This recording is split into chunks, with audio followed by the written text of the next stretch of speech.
Austin, Texas is exploding in growth. It's one of the fastest growing cities in America, and its airport is feeling the pressure. What started as a repurposed Air Force base has transformed into the third busiest airport in Texas, serving nearly 22 million passengers a year, while the terminal was built to accommodate only 15 million per year. That mismatch has created a bit of a bottleneck and one of the most overworked airports in the country. To fix it, Austin-Bergstrom International is launching one of the boldest expansion programs in U.S. aviation, a nearly $4 billion transformation that will double its capacity by the early 2030s. Today, I'm going to dive into the full story. First, a look back at the history of Austin-Bergstrom, then we'll break down the airport's future, new concourses, bigger terminals, and the infrastructure that will redefine Austin as a global city. The story starts in World War II. In 1942, the U.S. Army activated Del Val Army Air Base on city-owned land southeast of downtown Austin. Less than a year later, on March 3, 1943, the base was renamed Bergstrom Army Airfield to honor Captain John August Earl Bergstrom, a 34-year-old Austin native killed at Clark Field in the Philippines the day after Pearl Harbor. Congressman Lyndon B. Johnson personally pushed the War Department to name the base for Bergstrom, the first Austinite killed in action in World War II. When the Air Force became its own service in 1947, the facility took its final military name, Bergstrom Air Force Base. For the next half century, it hosted a rotating cast of missions, from troop carriers with Berlin airlift connections to tactical fighter and reconnaissance units during the Cold War, while Austin's original civilian airport, Robert Mueller Municipal Airport, handled commercial traffic. By the late 1980s, Mueller was boxed in by the city that had grown up around it. 711 acres, landlocked, aging terminals, and no practical way to expand. Then came a turning point. The 1991 base realignment and closure process slated Bergstrom Air Force Base for closure. Austin's leaders saw an opportunity. Reuse the base's long runways and wide open footprint to build a modern commercial airport and shut Mueller down. After years of planning and construction, Austin-Bergstrom International Airport opened to the public on May 23, 1999. Its centerpiece was the Barbara Jordan Terminal, originally conceived as an 18-gate facility of just over 500,000 square feet, but delivered larger, about 660,000 square feet with 25 gates on day one and room to grow.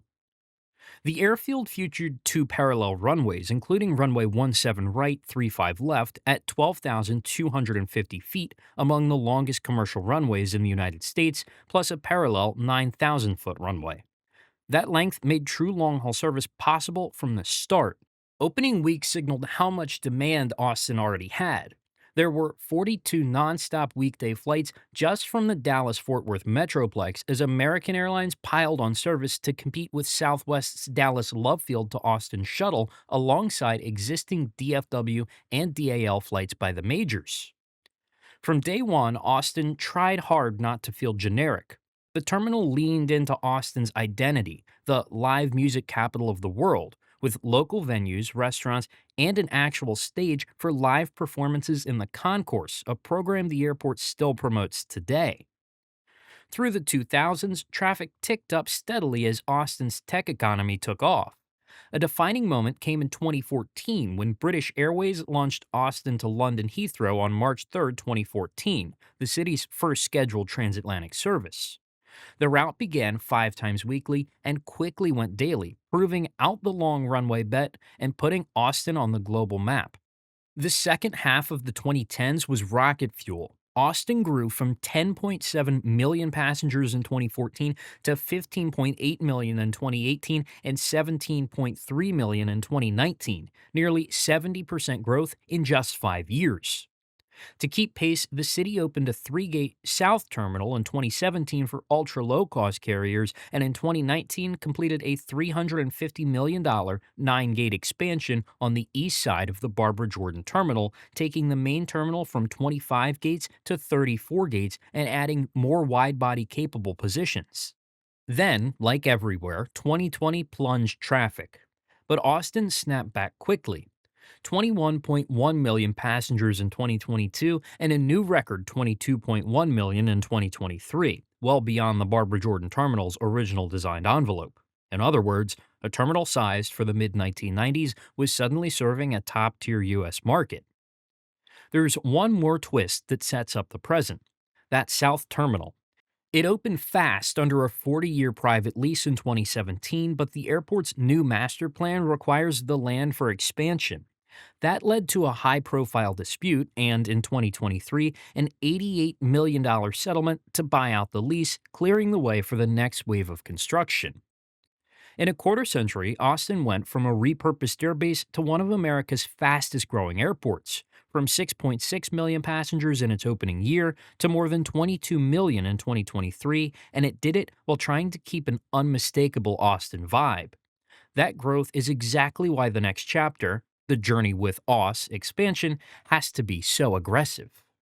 As of August 2025, the airport offers over 80 nonstop destinations across domestic and international routes served by more than 20 airlines. It's now a full-fledged gateway. Two parallel runways, including one at 12,250 feet, handle everything from domestic shuttles to long-haul internationals. AUS operates more than 200 daily flights connecting Central Texas to the world. Austin-Bergstrom is already working to turn a capacity crisis into a long-term solution, and the scale of what's planned is massive. The expansion program is branded Journey with AUS, a multi-year, multi-project effort the city estimates at roughly $4 billion to modernize and expand the airport's gates, terminals, airfield, baggage systems, and landside access. The program is based on the AUS 2040 master plan, which anticipates growth to more than 31 million annual passengers over the next 2 decades, roughly double the airport's original planning horizon.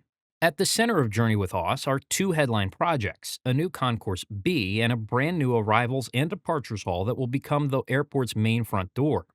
Concourse B is planned as a midfield concourse, at least 20 gates connected to the Barbara Jordan Terminal by an underground tunnel.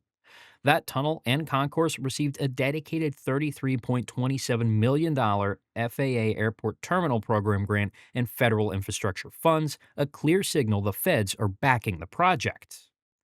The Arrivals and Departures Hall is being positioned as a major landside rework, a multi-story facility that will house ticketing, expanded security lanes, consolidated baggage claims, and a redesigned roadway and curbside to get rideshare and private vehicles back to the curb. City documents and solicitation materials show the AD Hall is a multi-hundred million dollar project, and the Concourse B contract awarded and announced in 2024 was roughly $1.03 billion for construction services, numbers that add up quickly toward the program total. One of the most tangible near-term upgrades is the baggage handling system. The airport is replacing the older system with a centralized automated BHS that will process up to 4,000 bags per hour. That system is being delivered in phases. Phase 1 reached substantial completion in 2024 with follow-on work scheduled through 2026, and it's a core piece of the airport's plan to handle a projected 30-plus million annual travelers. Funding for Journey with AUS is being sourced through a combination of airport revenues, federal FAA grants, and revenue bonds. The city stresses that general tax dollars are not being used to pay for the bulk of construction. The airport has already secured more than $42 million in competitive and entitlement FAA funding for parts of the program, with additional federal grants targeted at the Concourse B tunnel and relative infrastructure. The work is staged in 3 phases. Several first-wave projects, the International Arrivals Improvements, Baggage System Phase 1, and West Gate infill work, have already been completed or are underway, and the Arrivals and Departures Hall and Concourse B are major mid- to longer-term builds. City materials and reporting put the full program rollout into the early 2030s for core components, consistent with the 2020 Austin Master Plan. That scale brings clear benefits. Once Concourse B and the AD Hall are online, Austin is projected to expand useful terminal capacity from the 15 million design era to over 31 million passengers annually, add dozens of additional gates, and support more long-haul international air service. In practice, that means more nonstop destinations, shorter connection times, and room for growth by Southwest and other carriers that have anchored Austin's growth. But there are real challenges, and they're not only about concrete and steel. Operationally, Austin is dealing with a severe air traffic controller shortage. Local reporting and congressional attention have highlighted that the tower has been operating well below recommended staffing levels for months. The tally has been in the high 20s of certified controllers versus a target of roughly 60, and that shortage has been linked to multiple near miss incidents and increased delays. That staffing gap is a high priority operational risk, and the airport and local lawmakers are actively trying to address even as expansion continues. In short, adding gates and passengers will only deliver the promise of capacity if staffing, training, and safety systems keep pace. Safety upgrades and technology investments are being pursued in parallel. Federal initiatives will help, and local leaders are expanding training partnerships, including a possible local controller academy model on FAA programs to develop pipeline capacity. But these are multi year fixes as well, and they underline that infrastructure projects and personnel investments must move together. Finally, connectivity beyond the terminal is on the table. Cap Metro's project Connect Light Rail planning includes an airport extension that would link Austin to downtown and the broader rail network, a game changer for landside access if it happens on the projected timeline of around 2029. Better transit access would reduce car congestion, streamline curbside operations, and make the airport more resilient as passenger volumes climb. So, what does the future look like in one sentence? By the early 2030s, Austin-Bergstrom aims to be a much larger, more capable airport. A modern multi concourse airport with a new arrivals hall, a 20-plus gate midfield concourse, automated baggage capacity for thousands of bags per hour, and landside transit links, supporting growth to 30 million plus passengers a year. The payoff is stronger air service, more direct international connections, and an airport built for the Austin of tomorrow, but only if funding, construction, safety staffing, and technology scale up together. From its beginning as Bergstrom Air Force Base in 1942 to opening as a civilian airport in 1999, Austin-Bergstrom has grown at an extraordinary pace. What was once a modest 25 gate terminal now handles over 22 million passengers a year, connecting Austin to destinations across the United States, Europe, and Latin America. And the story isn't finished. With the Journey with AUS expansion program, the airport is poised to more than double its capacity, add a new midfield concourse, modernize arrivals and departures, upgrade baggage systems, and even integrate light rail for smoother access to the city. By the early 2030s, AUS aims to support 30 plus million passengers annually, becoming a true global gateway for Central Texas. But this growth comes with challenges. Staffing, safety, and technology will need to keep pace with infrastructure. Still, the plans are bold, and if executed successfully, AUS could become one of the nation's most efficient passenger friendly airports. Have you flown through Austin-Bergstrom recently? What do you think about its expansion plans? Drop your thoughts in the comments. I'd love to hear your experiences. If you enjoyed this deep dive into Austin's past and future, make sure to like, subscribe, and hit the bell for more aviation history and future outlook videos. Thanks for watching, and I'll see you in the next video.